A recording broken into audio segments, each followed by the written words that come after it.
Make a date with Reverend Dr. Ebenezer Markwei at 6 a.m. from Monday to Saturday on Graphic Online via Facebook and YouTube as he expounds on matters of faith. Graphic Online, truth and accuracy every day.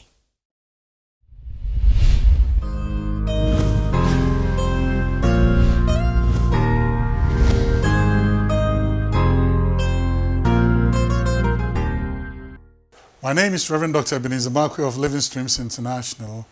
We meet behind the Trade Fair or Life Cathedral. I'm bringing to you matters of faith with Graphic Online. Today I want to look at a fact of life, which whether we like it or not would happen to us. And I want to look at the topic of betrayal. Betrayal. When somebody betrays your trust, or somebody sells you to somebody else, or when somebody places you in harm's way by an act of treachery, when somebody betrays a trust, a story that you've told the person, and the person then goes to repeat it in order to put you in harm's way and to lift a public opprobrium against you. Those are the things I want to talk about. Betrayal. Are you aware that betrayal is a fact of life? It's a fact of life. If it has not happened to you, by all means, one way or the other, it will. And there will be people who will betray you. Now, the Bible said, looking unto Jesus, the author and finisher of our faith. So the person, our yardstick for life is Jesus. And if Jesus was betrayed, then of course, we would also be betrayed, because that's what it is.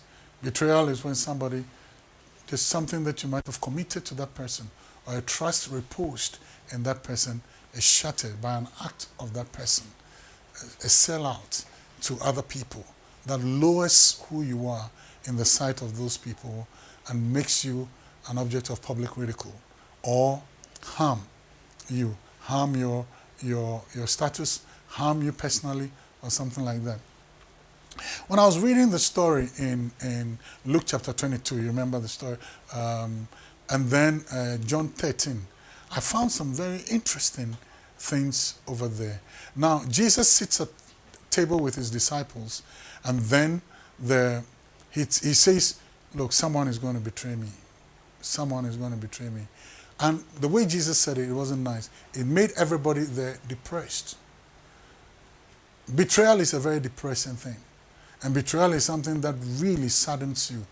And betrayal will make you wear a garment of sorrow. Because sometimes you look at the person and you look at the relationship that you have with that person, and that person goes out to do what they did, why they did it, when they did it, and how they did it. So betrayal is not a very interesting thing. Betrayal introduces sorrow. Betrayal introduces pain. So Jesus sitting at the table, and then he says, someone is going to betray me. So everybody is sad. And everybody's wondering, who is going to do this dastardly act? Who is going to do this treacherous act? And all the disciples are worried. And then Jesus makes a statement, and the statement Jesus made, and so they are wondering. So they asked him through John, Lord, who's going to betray you? And then Jesus said, the one who's going to take the mess of pottage with me. The person who is going to dip and take the meat with me at the same time. Wow. Now, let me go through why people betray you and be very surprised. Sometimes because of offense.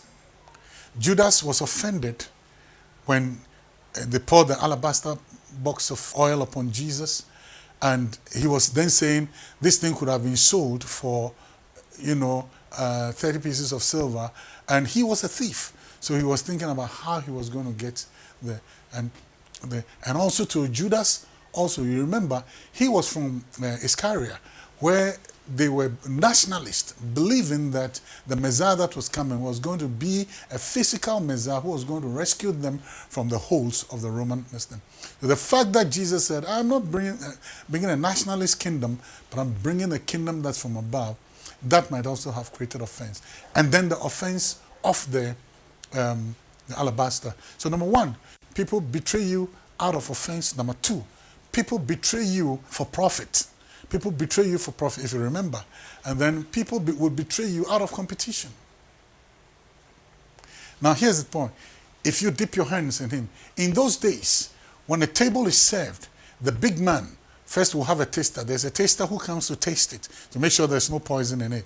But afterwards, the big man takes first. Of course, you remember when you were kids, your mom cooks and they leave the choice part of the chicken for you. For those of where we come from, daddy gets the choice part, and then you might probably get the chicken legs, or probably, if God blesses you, chicken neck. You understand? But guess what it is? I mean, the choice part is left for the big people. It's just what we do.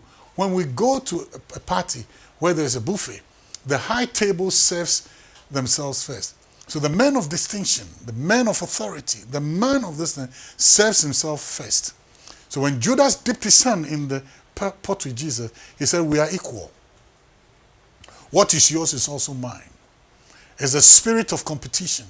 And listen, when somebody is competing with you in their spirit, and they realize that you're rising, what they need to do is to do something that will bring you down, that will level the playing field, so that you and the person become one. The person doesn't respect what you have. The person doesn't respect who you are.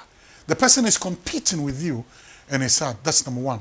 Offense, unresolved offense, will let somebody betray you. So that betrayal, it was an unresolved offense. Then the third one, for profit. People will betray you for profit. He sold Jesus for 30 pieces of silver. Betrayal is a fact of life. And whether you like it or not, it will happen. These are the reasons why the betrayal. But you know one thing? Betrayal is never your end. Because God will find a way to remove your feet from the snare of the fowler and lift you up from the miry clay and then establish you upon a solid rock to stay. The betrayers, they will go away. So guess what? What happened to Judas? He faded. But guess what? What also happened to Jesus? He's seated at the right hand of God. God will find a way to lift you up above betrayal. That is the pain of betrayal, the deadly distance that come with betrayal.